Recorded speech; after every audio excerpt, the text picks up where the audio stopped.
Bienvenue dans un nouvel épisode d'Instant Cinéma. Préparez-vous à être plongé dans un film coréen captivant avec So-hee dans le rôle d'une femme au foyer aimante. Mariée à Man-jil, un homme gentil, beau et travailleur, So-hee se considère comme la femme la plus chanceuse du monde.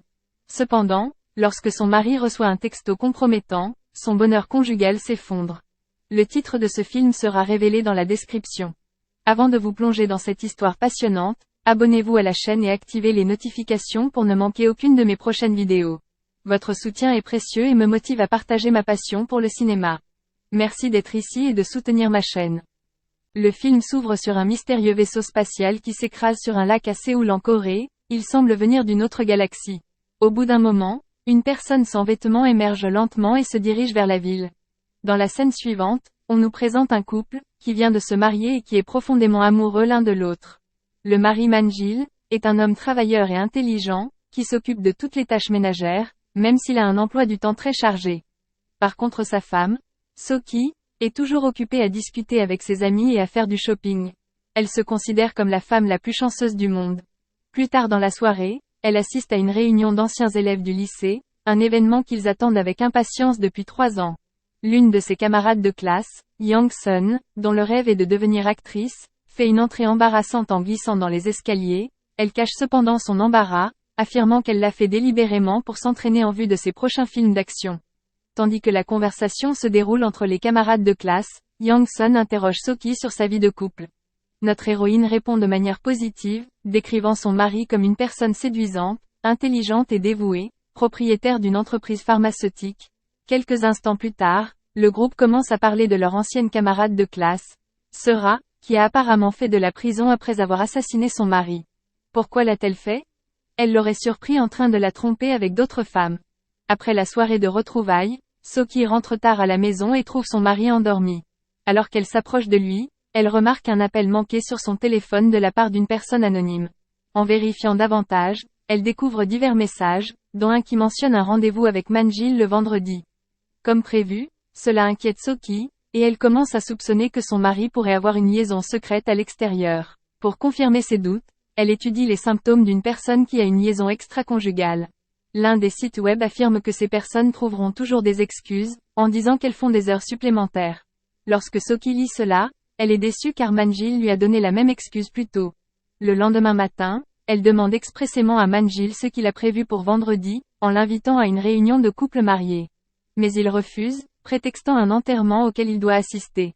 Pour étayer son mensonge, il affirme que le docteur a prédit la mort d'un de ses amis ce vendredi-là.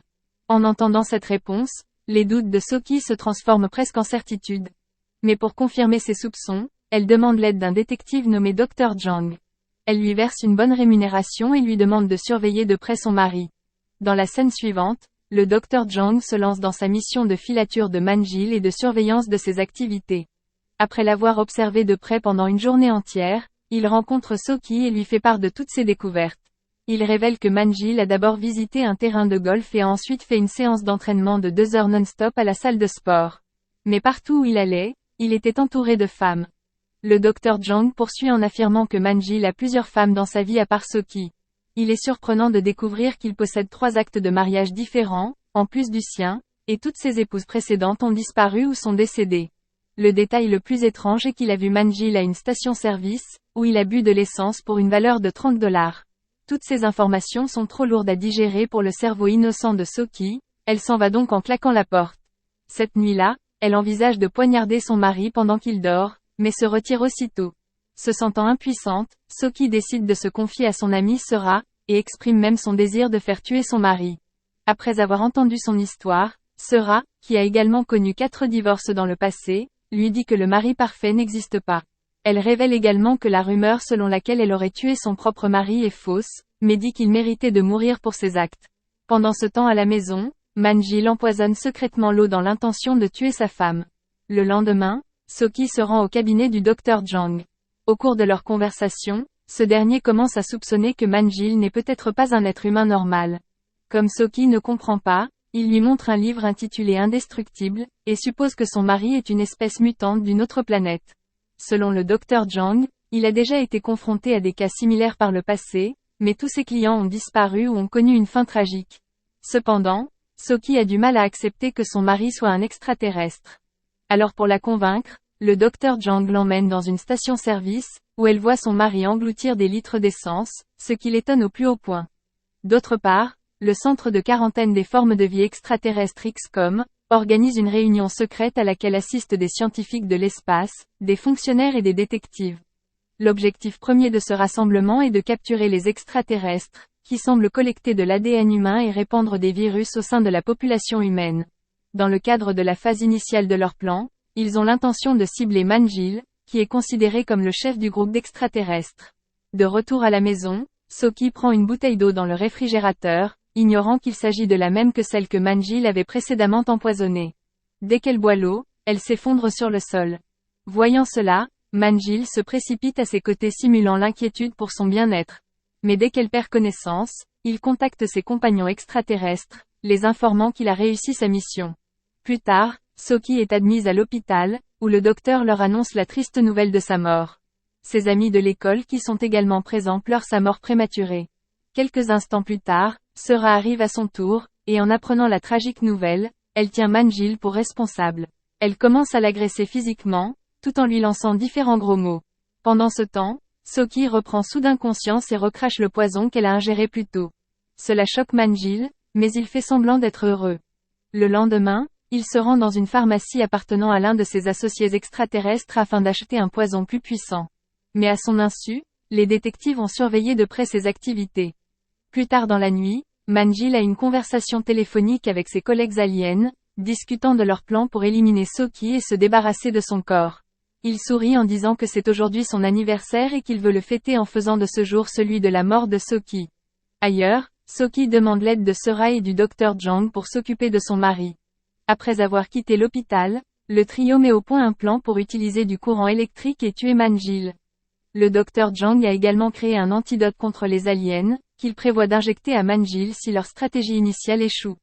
Ils arrivent ensuite tous les trois au domicile de Soki et commencent à mettre en place le piège. Le Dr Jang insère une ligne électrique dans la baignoire et connecte son interrupteur à une télécommande qui ressemble à un briquet ordinaire. Au moment où il termine l'installation, on sonne à la porte. Croyant qu'il s'agit de Manjil, Sera et le Dr Jang se cachent rapidement dans la salle de bain, tandis que Soki ouvre la porte. De façon inattendue, Yang Sun se tient de l'autre côté avec une arme. Elle cherche son petit ami, qui s'avère n'être autre que le Dr Jang. Il est révélé qu'elle a reçu un message d'un numéro non identifié, l'informant de l'infidélité de son petit ami. Yang Sun procède à la fouille de toute la maison et suppose que son ami se cache dans la salle de bain. En conséquence, elle s'introduit de force dans la salle de bain, où elle trouve Sera en train de chier. Les deux se regardent pendant un moment avant que Yang Sun ne s'excuse maladroitement et parte. Mais à son insu, le Dr Jang se trouve dans la baignoire, caché derrière le rideau. De retour dans le salon, Yang Sun décide d'allumer une cigarette pour se calmer. Elle prend le même briquet télécommandé et appuie sur le bouton, provoquant par accident l'électrocution et la mort du Dr Jang. En entendant la détonation, les trois filles se précipitent dans la salle de bain et commencent à paniquer. Elles craignent d'être arrêtées par la police et Sera leur propose de cacher le corps dans le placard. Mais alors qu'ils sont en train de le faire, Manjil arrive soudainement à la maison, ce qui aggrave encore leurs problèmes. Heureusement, Soki parvient à le persuader de prendre d'abord une douche, ce qui leur fait gagner du temps. Et tandis que l'extraterrestre est allongé dans la baignoire, profitant de la musique, elle saisit l'occasion et appuie sur le bouton de la télécommande, l'électrocutant. Les filles ouvrent lentement la porte de la salle de bain pour vérifier s'il va bien. Mais à leur grand étonnement, Manjil est toujours en vie. Dans une réponse rapide, elles prétendent qu'il s'agissait d'une fête d'anniversaire surprise pour lui. Plus tard, alors que les festivités battent leur plein, Soki lui demande de boire du vin qu'elle a secrètement empoisonné quelques instants plus tôt. Manjil accepte sans hésiter et le boit, mais il reste en vie. Peu après, un téléphone sonne dans le placard et Manjil soupçonne que quelqu'un s'est introduit dans leur maison. Il se rend prudemment dans la chambre et ouvre le placard, et y trouve le Dr Jang allongé. À la surprise générale, le docteur ouvre les yeux, révélant qu'il est toujours en vie. Mais Manjil, qui croit qu'il s'agit d'un intrus, l'assomme à nouveau. Afin de dissimuler leur crime, les trois filles suggèrent astucieusement à Manjil d'enterrer le cadavre. Mais alors qu'ils s'apprêtent à partir, les complices extraterrestres de Manjil arrivent sur le pas de leur porte, avec l'intention de l'aider à se débarrasser du corps de Soki comme prévu. Cependant, comme leur plan initial n'a pas fonctionné comme prévu, ils simulent une fête d'anniversaire surprise pour Manjil. Il les invite à entrer pour boire un verre et leur demande d'attendre leur retour. Manjil et les 3 filles se rendent ensuite dans une forêt voisine pour enterrer le docteur Jang. Plus tard, alors que Manjil creuse la tombe, Soki le frappe avec une pelle, le rendant inconscient. Les filles se dépêchent alors d'enterrer les 2 corps ensemble. Mais à leur grand désarroi, l'extraterrestre sort soudain la tête du sol, montrant qu'il est indestructible. Paniquées, les filles courent vers leur voiture avant de s'enfuir. Mais l'extraterrestre têtu se met à les poursuivre grâce à ses capacités surhumaines et finit par les rattraper. À la fin, la voiture entre en collision avec un rocher, Manjil tombe en bas d'une colline. Quant aux filles, elles s'en sortent indemnes. Dans la scène suivante, le trio retourne chez Soki, pour découvrir que les amis de Manjil sont morts à cause du vin empoisonné. N'ayant pas d'autre choix, ils chargent les corps dans leur véhicule avec l'intention de les enterrer. Mais alors qu'ils se dirigent vers la forêt, ils sont arrêtés à un poste de contrôle par des policiers qui s'aperçoivent rapidement qu'ils conduisent en état d'ébriété. En conséquence, ils sont emmenés au poste de police. Peu de temps après, le docteur Jang est amené au même poste. Il s'avère qu'il a survécu une fois de plus, mais qu'il a perdu tous ses souvenirs après le choc électrique. La police pense qu'il s'agit d'un sans-abri qui ne peut pas parler. Pendant ce temps, Manjil se révèle lui aussi vivant, et il gravit la colline pour se retrouver dans une maison au hasard où il y trouve plusieurs conteneurs remplis de carburant. Quelques instants après l'avoir consommé, ses blessures guérissent miraculeusement, lui rendant la santé. Il se rend ensuite au poste de police et emprunte un téléphone pour appeler Soki. Lorsqu'il entend le téléphone sonner à proximité, il découvre les 3 filles qui se cachent derrière. Manjil saisit rapidement l'occasion et les tire d'affaire, affirmant qu'ils sont ses amis. Il emmène également le docteur Jang, promettant de le déposer dans le foyer d'accueil le plus proche. Après leur départ du poste de police, Manjil révèle sa véritable forme et a l'intention de tuer Soki et ses amis. Effrayé, Sera sort un couteau pour le poignarder à la tête, mais cela n'a aucun effet sur l'extraterrestre. Dans le chaos, leur véhicule glisse en bas d'une falaise et se renverse. Heureusement, les filles s'en sortent avec de légères blessures. Elles s'enfuient ensuite et l'extraterrestre se met à les suivre. Peu de temps après, les détectives de XCOM arrivent sur le site du crash et commencent à chercher Manjil. Parmi les débris, ils découvrent le docteur Jang et l'emmènent avec eux. Pendant ce temps, les filles se réfugient dans un bâtiment abandonné pour se sauver de l'extraterrestre, mais Manjil a un odorat extraordinaire qui lui permet de les retrouver facilement. Au moment où il s'apprête à tuer Soki, les détectives du XCOM arrivent sur les lieux.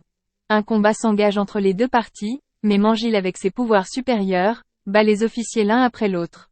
Au milieu du chaos, les 3 filles parviennent à s'échapper du bâtiment et se dirigent vers la voiture des détectives, où elles découvrent Jang. Le docteur semble avoir retrouvé une partie de ses souvenirs, et leur présente un antidote qu'il a mis au point contre les extraterrestres. En un rien de temps, Soki administre courageusement l'antidote dans le corps de Manjil par derrière, ce qui le fait mourir et met fin à la situation. La scène se déroule ensuite 1 an plus tard, et nous voyons Soki, Sera et Yang-sun passent du temps ensemble. Elles semblent avoir tourné la page sur les événements traumatisants qui ont eu lieu l'année dernière. Aucune d'entre elles n'a de petite amie et elles ont l'intention de vivre ainsi jusqu'à la fin de leurs jours. Le film se termine lorsque le docteur Jang, qui est maintenant complètement guéri, arrive avec des fleurs et se joint à eux dans leur moment de bonheur.